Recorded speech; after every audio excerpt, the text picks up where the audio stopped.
What's going on, vets? Markel here. Hopefully you guys have had a great week. It is Saturday, which means it's Saturday roll call. So hopefully I'll see a lot of you guys tomorrow, whether you're going to get online or you're in the comments section, leaving comments or leaving your questions. Okay.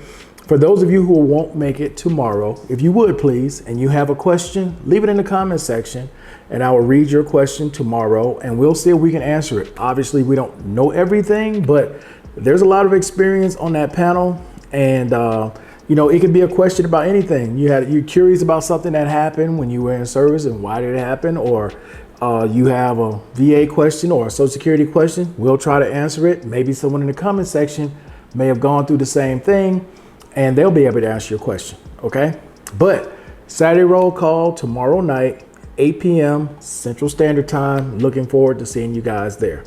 Now I do have two questions. Well, one question and one comment I want to get to, okay? The one question I got is from Mr. Wayne. Mr. Wayne had a question regarding the cooling allowance, okay? I think I mentioned this before, but I'll say it here again.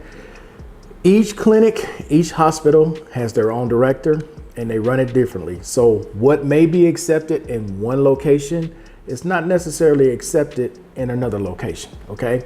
But when it comes to the clothing allowance, all right? The number one thing to remember about the clothing allowance is you have to be service connected.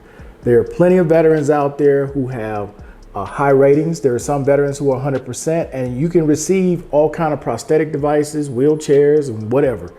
But if they are not service connected, you will not receive a clothing allowance for it, regardless that the VA gave it to you. It has to be service connected. That's number one. Number two, it has to meet the requirements and is on the list of devices and creams that meet the qualification for clothing allowance. So once again, even if you're service connected, they give you, say, a knee brace. And let's say the knee brace that they give you has no hinges, nothing on it, nothing that will damage your clothing. You will not receive a clothing allowance for that particular style knee brace. The knee brace that I have is called an offset, okay? My leg turns inward inside. So I have a brace that has a metal hinge that destroys your clothes. It will cut your pants, it'll cut your shorts, and the VA is well aware of that.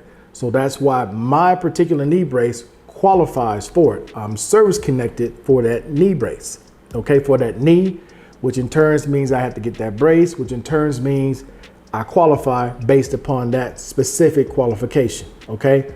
But you can receive more than one clothing allowance for different areas. Now again, hospitals and clinics are different with their qualifications. So what may work for where I'm getting paid from out of Arizona and California may not work for where you're getting paid from, which may be Georgia or maybe New York or Oklahoma in the middle of the country. So never look at what one veteran's getting, particularly when it comes to something from the hospital and not compensation. The hospitals are a little different. Different directors, they run it their way, versus compensation is universal, okay? Hopefully that helps you out, Mr. Long. I appreciate everyone who left a comment in that last video I did talking about veterans' incomes are not all the same, but there was a comment left by Mr. Lawson that stuck out that I wanted to kind of elaborate on right now. The first thing Mr. Lawson talked about was how Mike inspired him to start traveling. I think Mike has inspired a lot of people, including myself. When you look at his demeanor from where he was in the States and he was excited about doing, the cruise and then hitting Asia, all that on the western side of the world, or eastern side of the world,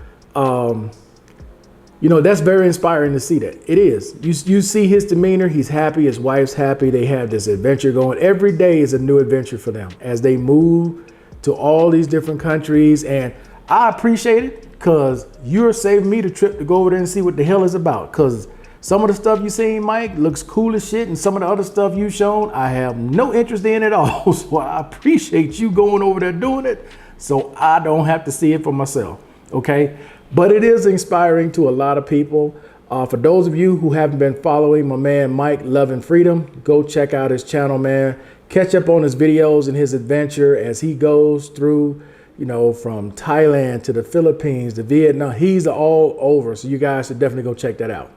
Okay, Something else Mr. Lawson said, and it really caught my attention, was that he loves to see African American brothers succeed.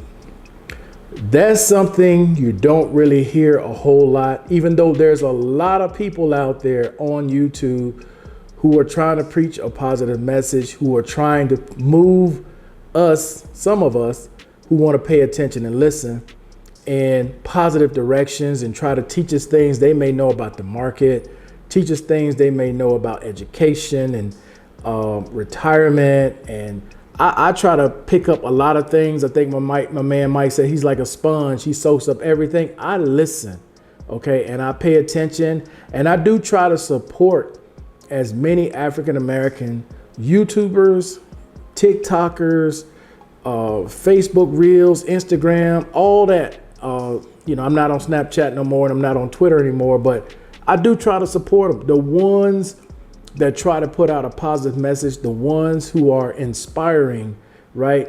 And it doesn't matter what age they are. Like, you could be 21 years old and you have this great idea about, something that you can do to kill time or a great investment tip or stock tip. I'm listening to all of it, right? But I appreciate that from Mr. Lawson, because sometimes there's a stigma that hangs over us about how we're deadbeat dads, how we're always loud and we're always obnoxious and we're always this and that. It's just trying to be different, trying to bring a different point of view versus some of the point of views that you see on YouTube that really do you no good, okay? And I appreciate that from Mr. Lawson and many of you other guys out there who left comments that were similar to what Mr. Lawson was saying, okay? But with that being said, guys, that's going to be it for this video. Hey, I appreciate everybody watching as always. And until the next time, guys, that's it. I'm out. Peace. Enjoy the rest of your day.